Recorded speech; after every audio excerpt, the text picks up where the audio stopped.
आत्मसन्मानासाठी. ही गोष्ट आहे वर्षा काळे आणि भारतीय बार गर्ल्स युनियनच्या त्या संघर्षाची ज्यांनी संपूर्ण व्यवस्थेलाच आव्हान दिलं. चला तर मग हा सगळा प्रवास कसा होता तेच आपण आज समजून घेऊया. जरा विचार करा, सरकार एक निर्णय घेतं आणि हजारो लाखो लोकांची रोजीरोटी एका रात्रीत नाहीशी होते. काय होईल अशा वेळी? नेमकी काय परिस्थिती निर्माण होईल? हाच प्रश्न खरं तर या संपूर्ण कहाणीच्या अगदी केंद्रस्थानी आहे. गोष्ट आहे 2005 सालची. महाराष्ट्र सरकारने एक मोठा निर्णय घेतला आणि मुंबईतल्या सगळ्या डान्स बारवर बंदी घालण्यात आली. फक्त एका सहीमुळे लाखो महिलांचा रोजगार एका झटक्यात धोक्यात आला आणि इथूनच एका मोठ्या सामाजिक आणि आर्थिक संकटाची ठिणगी पडली. तर या एका निर्णयामुळे एक खूप मोठं संकट उभं राहिलं. आणि गंमत म्हणजे या बंदीमुळे फक्त त्या महिला बेरोजगार झाल्या असं नाही, तर त्यांच्यासमोर अनेक नवीन, अगदी अनपेक्षित आव्हानं सुद्धा उभी राहिली. आणि या संघर्षाचं मूळ खरं तर इथेच दडलेलं होतं. दोन अगदी टोकाचे दृष्टिकोन. एका बाजूला होतं सरकार, ज्यांच्यासाठी हा नैतिकतेचा प्रश्न होता, पण दुसऱ्या बाजूला होत्या वर्षा काळे आणि त्यांची संघटना, ज्यांच्यासाठी हा सरळ सरळ रोजगाराच्या हक्काचा प्रश्न होता. त्यांचं म्हणणं स्पष्ट होतं, हा लढा नैतिकतेचा नाहीच आहे, हा तर जगण्याच्या मूलभूत अधिकाराचा आहे. आता बघा, इतक्या मोठ्या आणि अनपेक्षित संकटाला तोंड द्यायचं म्हणजे एकट्या दुकट्याचं काम नव्हतं. त्यासाठी गरज होती एका संघटित शक्तीची. आणि याच गरजेतून पुढे आली एक युनियन. आणि याच परिस्थितीतून पुढे आल्या वर्षा काळे आणि त्यांनी स्थापना केली भारतीय बार गर्ल्स युनियनची. त्यांचा उद्देश अगदी स्पष्ट होता. या सगळ्या विखुरलेल्या, दुर्लक्षित महिलांना एकत्र आणायचं आणि त्यांच्या हक्कांसाठी, त्यांच्या रोजगारासाठी आणि हो, सगळ्यात महत्त्वाचं, त्यांच्या सन्मानासाठी एकजुटीने लढा द्यायचा. ही युनियन म्हणजे फक्त एक संघटना नव्हती, तर ती एक आधारस्तंभ बनली. तिने हजारो महिलांना एक आवाज दिला. पोलीस छळ आणि शोषणाविरुद्ध लढण्यासाठी एक प्रकारचं बळ दिलं. अगदी युनियन कार्डसारखी एक छोटीशी गोष्ट सुद्धा त्यांना एक ओळख आणि संरक्षण देऊन गेली. आणि या सगळ्याच्या मुळाशी होता तोच मुद्दा, रोजगाराच्या हक्कासाठीचा कायदेशीर आणि सामाजिक लढा. आता हा जो संघर्ष होता तो काही फक्त रस्त्यावरचा नव्हता. हा लढा थेट देशाच्या सर्वोच्च न्यायालयापर्यंत जाऊन पोचला. आणि ही एक खूप लांब आणि तितकीच आव्हानात्मक कायदेशीर लढाई ठरली. आणि हा कायदेशीर प्रवास किती लांब चालला असेल? तब्बल 1 दशकापेक्षा जास्त काळ. बघा, 2005 मध्ये बंदी आली, त्यानंतर युनियनने न थकता लढा दिला. 2013 साली एक मोठा विजय मिळाला, जेव्हा सर्वोच्च न्यायालयाने ही बंदीच घटनाविरोधी ठरवली.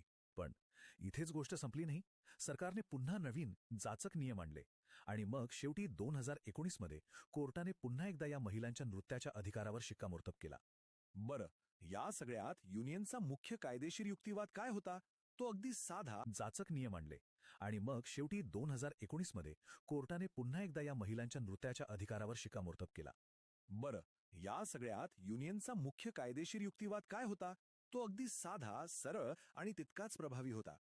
त्यांचं म्हणणं होतं की तुम्ही लोकांना पर्यायी रोजगार देत नाहीत आणि थेट त्यांच्या पोटावर पाय देता. हे पूर्णपणे अन्यायकारक आहे. आणि हो, सर्वोच्च न्यायालयाने नेमका हाच युक्तिवाद मान्य केला. आणि मग आला तो ऐतिहासिक क्षण, ज्याने या संघर्षाला एक वेगळीच दिशा दिली. देशाच्या सर्वोच्च न्यायालयाने अगदी स्पष्ट शब्दांत सांगितलं, नृत्य करणे हा एक व्यवसाय असू शकतो आणि तो सन्मानाने करण्याचा अधिकार महिलांना आहे. हे फक्त काही शब्द नव्हते किंवा फक्त एक न्यायालयीन निकाल नव्हता, तर ती या महिलांच्या प्रतिष्ठेवर आणि त्यांच्या कामावर मारलेली एक कायदेशीर मोहर होती. पण एक गोष्ट लक्षात घ्यायला हवी, वर्षा काळे आणि त्यांच्या युनियनचं काम काही फक्त कोर्ट कचेरीपुरतं मर्यादित नव्हतं. त्यांनी न्यायालयाच्या बाहेरही खूप महत्त्वाचं सामाजिक काम उभं केलं. म्हणजे बघा, त्यांचं काम फक्त कोर्टात जिंकून थांबलं नाही, त्यांनी पुढच्या पिढीचा विचार केला. डान्सर्सच्या मुलामुलींच्या शिक्षणासाठी, त्यांच्या आरोग्यासाठी वेगवेगळे उपक्रम सुरू केले. त्यांचा लढा आजही संपलेला नाहीये. सरकारकडून ज्या जाचक अटी लावल्या जातात त्याविरुद्ध आजही त्या लढतायत. इतकंच नाही तर वुमेनिस्ट पार्टी ऑफ इंडियाची स्थापना करून त्यांनी या लढ्याला एक राजकीय व्यासपीठही मिळवून दिलं. आता ही जी सगळी लढाई आहे तिची नोंद अनेक महत्त्वाच्या पुस्तकांमधून आणि संशोधनातून सुद्धा घेतली गेली आहे. स्वतः वर्षा काळे आणि वैशाली हळदणकर यांनी लिहिलेल्या बारबाला या पुस्तकातून तिथलं कठोर वास्तव समोर येतं. तर सोनिया फलेरो यांचं ब्युटिफुल थिंग हे पुस्तक तर जागतिक स्तरावर गाजलं, ज्यात या महिलांचं आयुष्य आणि युनियनच्या प्रयत्नांचं अगदी सखोल चित्रण केलेलं आहे. तर मग इतक्या मोठ्या प्रदीर्घ लढ्याचा नेमका वारसा काय राहिला?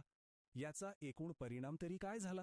सगळ्यात मोठी आणि महत्वाची गोष्ट म्हणजे या चळवळीने एका अशा समाजाला आवाज दिला, एक ओळख दिली, ज्याला मुख्य प्रवाहातील समाजाने नेहमीच दुर्लक्ष केला होता, बाजूला सारलं होतं. त्यांना स्वतःचं एक व्यासपीठ मिळालं. आणि या लढ्याचं महत्त्व फक्त डान्स बार पुरतं मर्यादित नव्हतं, हे लक्षात घ्या. यामुळे संपूर्ण देशात कामाच्या प्रतिष्ठेवर आणि सगळ्याच कामगारांच्या मूलभूत हक्कांवर एक मोठी राष्ट्रीय चर्चा सुरू झाली. एक महत्त्वाचा प्रश्न पुढे आला की कोणताही व्यवसाय छोटा किंवा मोठा नसतो, मग प्रत्येक कामाला, प्रत्येक श्रमाला सन्मान का मिळू नये? आणि शेवटी हाच एक प्रश्न उरतो. जेव्हा समाजाची तथाकथित नैतिकता आणि एखाद्या व्यक्तीचा जगण्याचा, त्याच्या रोजगाराचा हक्क यांच्यात संघर्ष होतो, तेव्हा समाजाने नक्की कशाला प्राधान्य द्यायला हवं? हा खरंच विचार करायला लावणारा प्रश्न आहे.